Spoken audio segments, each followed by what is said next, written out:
제가 지금까지 오로지 음경 확대, 조루 수술만을 시행해 오면서 깨달은 중요한 한 가지가 있습니다. 음경 확대 수술에서 부작용 없이 안전을 보장하기 위해서는 의사가 수술을 정성껏 최선을 다하고 오랜 경험, 노하우를 동원하여 수술을 잘하는 것은 기본이지만 더 중요한 것이 있습니다. 100% 안전을 확보하려면 일단 아주 작은 확률이라도 심각한 부작용이 발생할 수 있는 소지가 있는 수술은 애초부터 시행해서는 안 된다는 것입니다. 99%는 괜찮은데 단 1%에서 심각한 부작용이 있다면 교학께서는 그 수술을 받으시겠습니까? 1000명 중 1명이라도 위험성이 있다면 이런 수술은 아예 시행해서는 안 된다는 것이 제 생각입니다.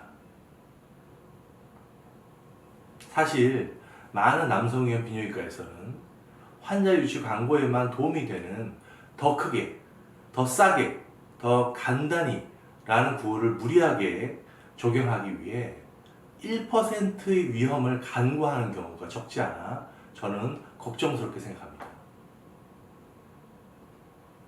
실제 음경 확대술 광고와 임상에서 이러한 문제들이 상당히 많이 발견되는데 확대 조루 수술 분야가 더 안전하고 약속을 지키는 수술로 발전하기 위해 앞으로 제가 구체적인 내용을 꾸준히 말씀드리려고 합니다.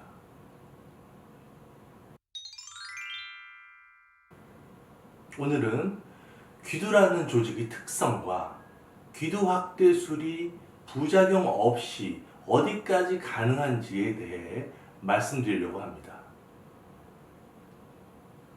우선 귀두라는 조직은 우리 몸에서 가장 독특한 특성을 가진 피부 조직입니다. 귀두는 음경 해면체의 앞부분을 덮고 있는 피부 조직으로 매우 두껍고 탄력이 없는 특성이 있습니다. 귀두는 피스톤 운동을 할 때 해면체의 끝부분에서 충격을 흡수하기 위해서 스펀지와 같은 특성을 가지도록 만들어진 피부 조직입니다. 반면 음경의 기둥 피부는 매우 얇고 탄력이 좋은 피부 조직으로 구성되어 있어서 평상시와 발기시의 길이 차이 그리고 굵기 차이를 좋은 피부 탄력성으로 그때그때 적응할 수 있도록 만들어져 있습니다.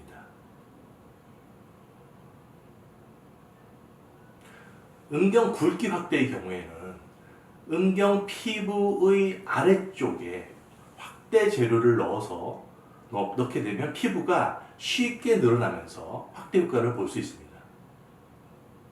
피부가 잘 늘어나기 때문에 피부 자체에 압력을 받거나 눌리는 현상이 없어서 혈류가 잘 유지되고 따라서 안전하게 확대가 될 수 있습니다. 반면 귀두는 워낙 탄력이 없고 두꺼운 피부 조직이기 때문에 확대가 쉽지 않습니다. 이러한 특성 때문에 확대 효과의 제한이 있을 수밖에 없다는 것인데요. 결론적으로 귀두의 테두리 끝부분만 살짝 올라오는 정도가 귀두 확대술 효과에서 최선이라고 할 수 있습니다. 귀두의 중간 부위까지 확대를 하려고 하면 혈류 차단이 발생하므로 안전보장이 어려워집니다. 참고로 혈류라는 말이 나오는데 혈류, 이것은 음경 확대술의 안전에서 가장 중요한 것으로 음경 피부, 귀두 내로 혈액순환이 막히지 않고 잘 유지되는 것이 중요합니다. 음경 피부나 귀두 혈류가 차단되는 것이 가장 위험하며 혈액순환 유지가 안전한 수술에서 가장 필수적인 것입니다.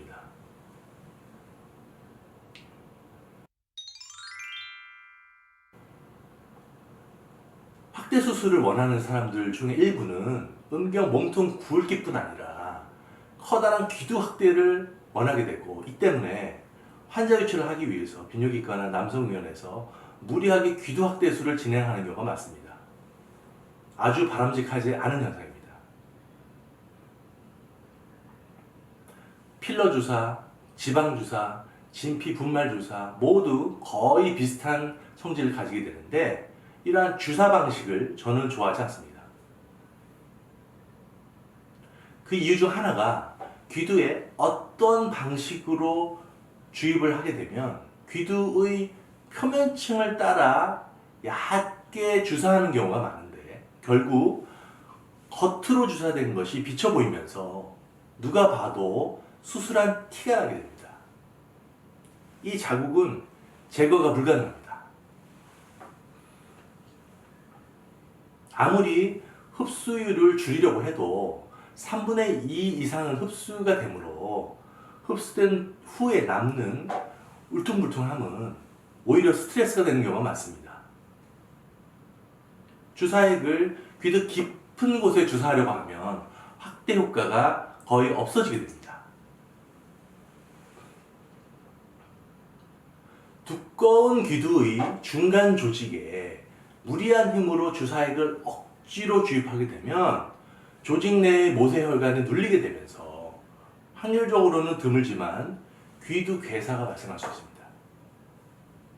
이러한 문제들은 의사의 경험이나 시술 실력으로 근본적인 예방은 불가능하며, 확률적으로는 물론 드물지만 발생 가능성이 있고 만약의 경우에는 매우 심각해지는 것입니다. 물론 조금만 확대를 하고 흡수가 되면 재수술을 하겠다 하면 문제가 없을 수 있겠지만 현실적으로는 어려운 일입니다. 심지어는 일부에서는 귀두 자체에 구멍을 내서 대체 진피를 넣어주거나 지방 블록을 직접 넣어주는 위험한 귀두 확대술을 시행하는 경우도 있습니다. 이 경우에 귀두 괴사 등이 발생하여 문제가 되는 경우가 확률적으로 비교적 높아서 저는 이런 식의 공격적인 귀두 확대술은 절대 시행되어서는 안 된다고 주장해 왔습니다.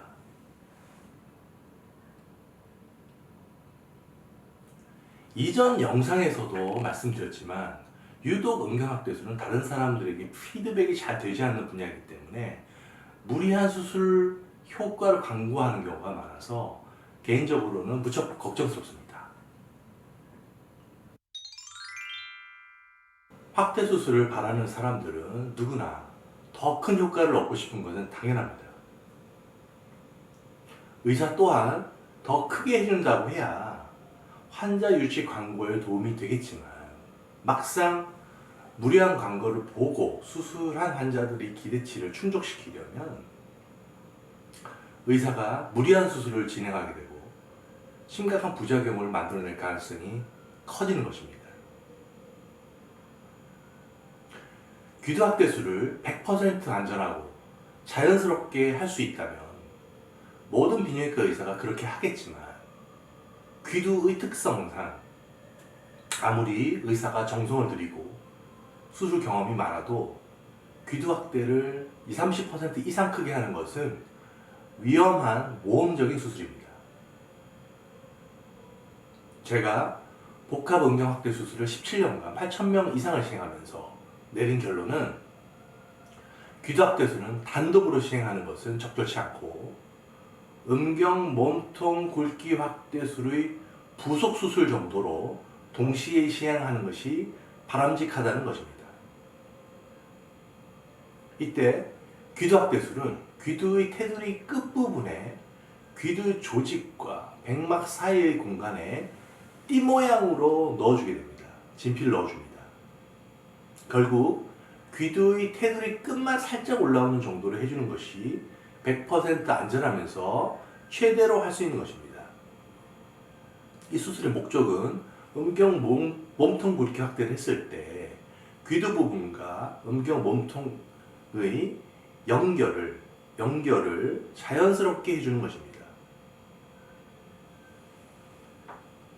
귀두 확대술을 그 이상으로 더 크게 해준다고 주장하는 것은 심각한 위험성과 부자연스러움을 감수하고 모험적인 귀도 확대를 한다는 것입니다. 이것은 의사 실력의 문제가 아니라 귀두의 해부학적, 생리적인 특성 때문에 생기는 현상이므로 그 한계를 정확히 인지하는 것이 의사와 환자 모두에게 중요합니다. 귀두확대나 음경확대술은 어디가 아파서 하는 수술은 아니므로 적은 확률이라도 심각한 위험성을 감수하면 안 됩니다. 그러기 위해서는 99%의 안전이 아닌 100%의 안전을 확보하려는 의사의 노력이 필요합니다. 100% 안전이라는 것은 음경과 귀두의 타고난 조직 특성을 거스르지 않고 한계를 정확히 인식해야만 얻어질 수 있는 것입니다. 오늘은 귀두 확대 수술의 한계와 귀두의 특성에 대해서 말씀드렸습니다. 시청해 주셔서 감사합니다.